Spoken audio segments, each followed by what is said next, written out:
Hey everyone, my name's Nick. And I'm Ray. And today we're going to be talking about the movie Gattaca. Great movie, phenomenal movie. There are going to be spoilers. It came out in 1997. If you haven't seen it, go watch it. It's on Netflix right now. The first time I saw this movie was forever ago. I remember it was good, but I was a lot younger then, and I don't think I fully understood all the themes it was talking about. Rewatching it the other day, I was like, whoa.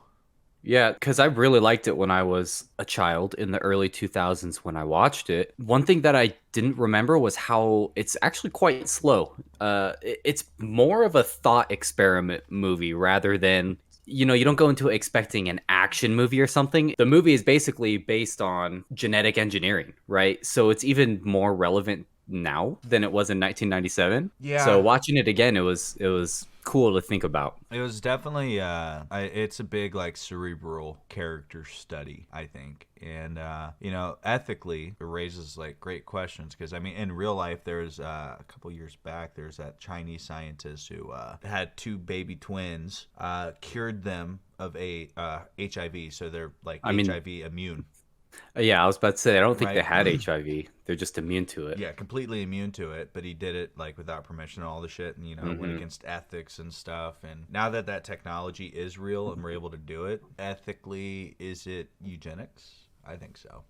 And in Yeah, that and case, so the premise of this movie, right, is basically there's no more racism or ageism or sexism or whatever because every single baby that is born is now just a test tube baby. Every single one has the best qualities and attributes of each of their parents. And if you're not a test tube baby and you are born naturally, you're not getting a job. yeah, You're a janitor, yeah, right? That's the job that this guy has. yeah. So one thing that I thought was funny, right off the bat, opening credits, Danny DeVito is one of the producers. I Was he?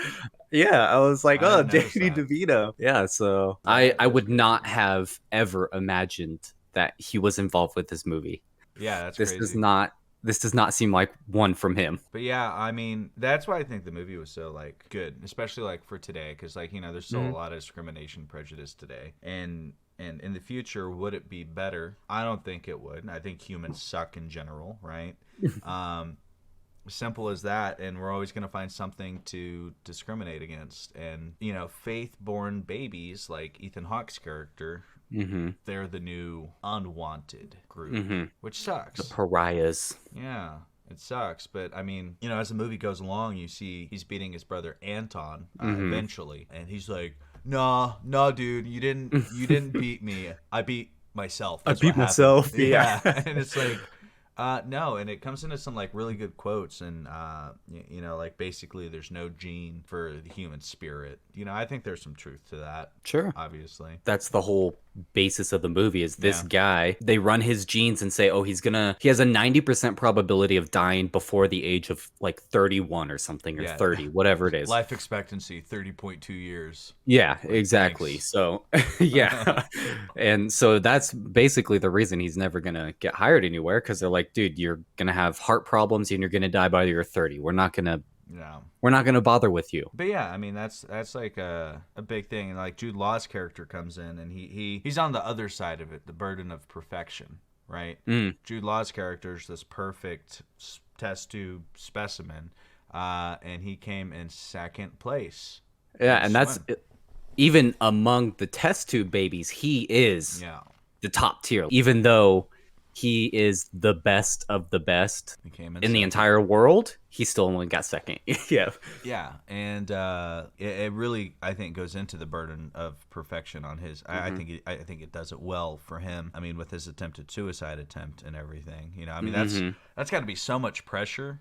Like honestly, and like people are like, oh, just complaining, right? You're perfect. What do you mean? Why are you complaining about being perfect? Well, there's like a psychological component to it, that I think really would affect people. Yeah, and so you have this child who's born expecting to only live until 30, and he's like, all right, I'm just gonna go all out, balls to the wall, and I'm gonna try to get into space. And he, steals Jude Law's character's identity. Not really steals. He is Yeah, given it the he's identity lent. illegally. Yeah, he's lent Yeah, the identity. And Jude Law's character, yeah, because everything was so easy for him the entire time when he was beat in the end of his career, right? He couldn't handle that defeat. Like he was supposed to, and it's the same idea between Vincent and Anton. So it's the same dynamic between Vincent and Anton. Anton cannot accept the fact that his brother, who is not supposed to be as good and definitely not better than him, he just can't handle it. Yeah. And I mean, there's a great quote on it, with Jerome Morrow. Once Ethan Hawke's character, Vincent, goes into space, right? He's going up.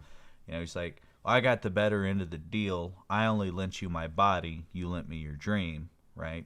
Great quote. And that's like really the big thing. It's like Anton has no dream. I mean, he probably does, but you know what I'm saying? His passion Yeah. isn't there. It's not the same, right? Yeah, all of these people are just like they're told what their potential is and they're living exactly to that potential and they're not pushing any boundaries. While Vincent, who takes on the identity of Jerome, is pushing every single boundary. He's pushing all the boundaries and he's proving everybody wrong unknowingly. Like they don't know that he's doing this stuff.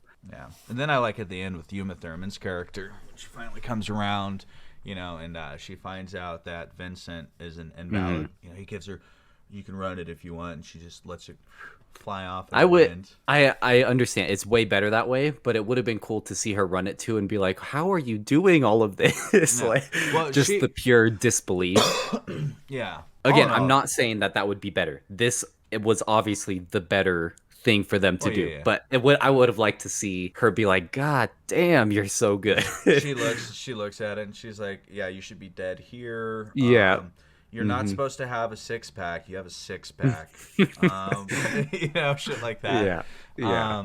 This predicted you would be stupid, but you're pretty smart. So what's going Yeah. on here? I think the movie is an art film more so than like a big blockbuster. And Yep. I wish Hollywood made more of these kind of movies today because they really don't take risks like this, I feel like, as much anymore. Like the 90s and early 2000s had a lot, but like the past 5 years, man, at the movie theaters. I haven't, and not even before the disease that will not be named, I didn't go to the movie theaters or I haven't been to the movie theaters in years. Everyone's just So playing it safe. No one's taking chances, man, in yeah, movies. yeah. It's not I'm sure there's a profitable. lot. Yeah, I'm sure there's still good movies that come out, right? Yeah. But yeah, almost all of the movies that at least are in my radar are just action movies. It's just constant action movies, or right, Marvel's coming out with a lot of stuff, a lot of superhero Yeah. movies, which obviously still Let's action. let's do a Matrix 4. Yeah, and Five. while there is some action still in this movie, don't come into it expecting, if you're going to watch it, which I would suggest doing.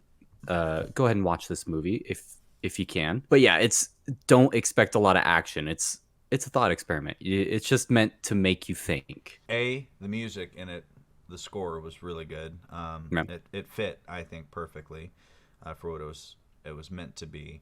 It's very much a character study and character interaction between just the world building with it too, like the 1950s era cars. Even though it's a retroistic future Yeah. setting.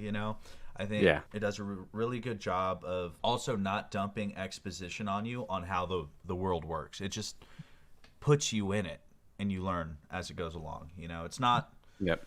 too heavy exposition-y, which is fucking beautiful. I love it when that Mhm. happens because I don't Yeah. want to get exposition dumped. And I mean, the acting choices or the actors, the acting cast was Yeah. they got Yeah. a good cast. Yeah, I totally agreed. I wish having him be a producer, I wish there was a Danny DeVito cameo in there, man. But maybe there was, I don't know. But yeah. Yeah, I mean, make him the perfectly genetic specimen of the entire Yeah, world. Danny DeVito was he's the one that beat Jerome. Yeah. But yeah, I think it's a really good movie, and I think it brings a lot of insight into race and discrimination and prejudice in general, and makes you really And the reflect on yourself as well, and if you're saving any for the swim back or not. and the future of science as well. Yeah, I think this was a really, really good, also very plausible, like very Yeah. plausible, near future for us. Yeah. So I think I would give the movie like straight up a 9 out of 10, easy. 10 out Yeah, of 10 is, I don't even know what I would give a 10 out of 10. But I don't. Yeah, I wouldn't. I'd give this one a 9 out of 10 easy day. Yeah, I thought it was really good. I'd probably give it an 8 out of 10. I'm a big fan of Uma Thurman, so. Yeah, the actors, you already spoke about it and said it, but yeah, they were really good. They really killed it. I forgot Alan Arkin was in it, to be honest. I don't who is that? I'm He was so the bad with old actors' name. detective. Oh, okay. I don't know any actors' names, but if you say, "Oh, this character from this movie," it's like, "Oh yeah, Yeah. yeah, that guy's real good." Yeah. Jude Law too, man. This Yeah, I was his really like big. him. I think this was his first big American movie, Hmm. like Hollywood movie. I think Oh, this okay. was his first big one, but he killed it. I mean, he Yeah, played he your really role. did. Yeah, and then Yeah, Ethan he Hawke really did. too. I'm not even a huge fan of Ethan Hawke, but he was good in it. Yeah, I think the whole cast did Yeah, a really good job. yeah. All in all, I mean, movie's great. It's up there in my opinion for like philosophical movies almost, right? I can just tell you my favorite moment in that movie, and then I'll close off on that one. Oh Which yeah, is, let me hear it. it's the final swim between Anton and Vincent, and Vincent's like, "How you doing it?" You know, and Vincent's like, "What do you mean? I've never saved." Or he was like, "What was it?" He was like, "Oh, we got to swim to the other side. It's closer." And he's like, Yeah. "How do you know? How are you doing this?" And he's like, "Well, that's just it. I never saved any for the swim back." Right? Yep. And it's just like, yeah, you just fucking whole ass it. Yeah, Gattaca, great movie. Watch it if you haven't. If you have, rewatch it again if it's been a bit. With that, Ray out. Thanks for watching.